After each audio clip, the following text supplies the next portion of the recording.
in the Brawl for All, they asked us right before the finals. I made it to the finals, and I'd never done anything like it. I loved it. That's when I was training in the Lions Den in Dallas with Guy Mesger. Ken Shamrock, who's a good friend of mine, had set that up.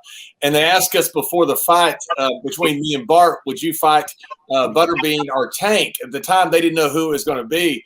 And I was so happy I was making money. I bought my first house with that, buddy. But I am certainly happy that Bart knocked me out, because Butterbean, I did not want to be in Bart's place against you, my friend. Yeah, Bart, he got knocked out pretty bad. Yeah, it was the difference between a pro fighter and just a big tough guy. Shamrock and I snuck over and watched you warm up a little bit. And when I saw you hitting the pads, it was so hard and so fast. I told Kenny, I said, "Oh my goodness!" I said, "Bart's in trouble, isn't he?" And he said, "Yeah, he's in a lot of trouble." And it was just the difference between a professional fighter and just a real big tough guy. Because Bart was a big tough guy, and Bart was a really good friend. I hated for him to lose, but that's what happens. Yeah, if he would have come out just swinging like he did with all y'all, just come out there brawling, and he tried to box too much. That was his big downfall, I think. That's right. He moved in with. Knocked him out. Don't let me cut you off. I still would have knocked him out, but I think he would have done a lot better if he just come out swinging. Yeah, he got trained by Mark Merrill's trainer, who Mark was, I think, a Gold Gloves champion or something in New York. And he got trained, and he kind of thought he turned himself into a boxer and took away his strength. And didn't end well for Bart, unfortunately. Yeah. It ended great for you, Butterbean. Yeah. Here's an amazing thing. John, you probably know this, but after Bart wrapped up with WWE, he actually had a couple MMA fights, and I booked those fights for him and repped him on those deals. In his very first, Bean, I don't know if you know this, in his very first, he beat Cabbage in his first fight. So he was not a slouch by any means, but nonetheless, John, you're absolutely right. He was not a trained fighter at that time, at least, and did that make a difference? Wow. Yeah. That's how it goes. That's with these actors. Some actors, they do a boxing movie, and then they say, "Hey, maybe I should do a real boxing match." I go, "Don't do a real boxing match. It's different." Well, that was the whole problem with the Brawl for All.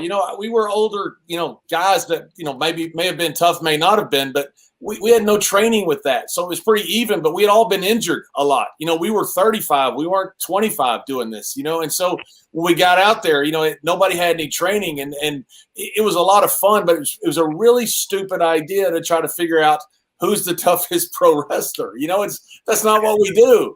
And I told them when they did it, they called me on a Thursday and said, "You want to be in a shoot fight on Monday?" And I said, "Why would I do that?" They go, "We're going to have a tournament." I said, "That's the dumbest thing I ever heard." I said, "I'll enter it, but you're going to have somebody win that you don't know is the best fighter.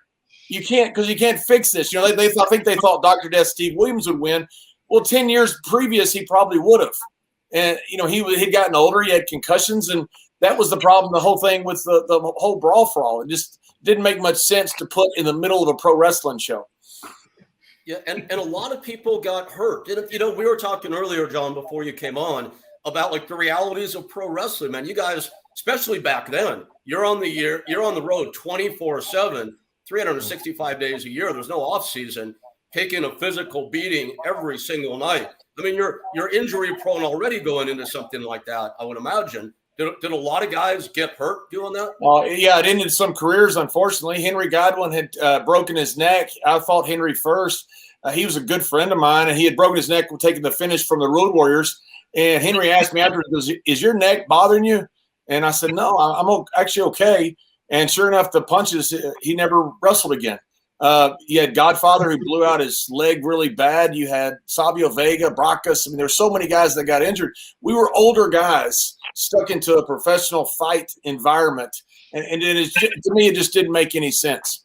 Now, I will say this. When they asked me, they said, "You want to be in the tournament on Monday?" I said, "Is Shamrock and Severn in it?" And they said, "Yes." I said, "Could you put me in a different bracket? That way at least I can get one win before I get beat." John, I don't know if you know this, but Butterbean had a career in pro wrestling also. Were you aware of that? Yeah, I'd heard that. In fact, I heard that Butterbean had offered to throw the fight against Bart. Was that true? You know what? If they were paying enough money, I didn't care. That's what I heard. I heard that you were willing to work or fight. Yeah, I had no problem with it. Thank you for watching the Hannibal TV. Please like this video if you enjoyed it and click the subscribe button to not miss any of our latest shoot interviews, match videos, or news updates.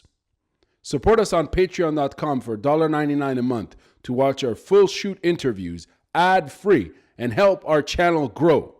Follow us on Twitter at the Hannibal TV for instant updates.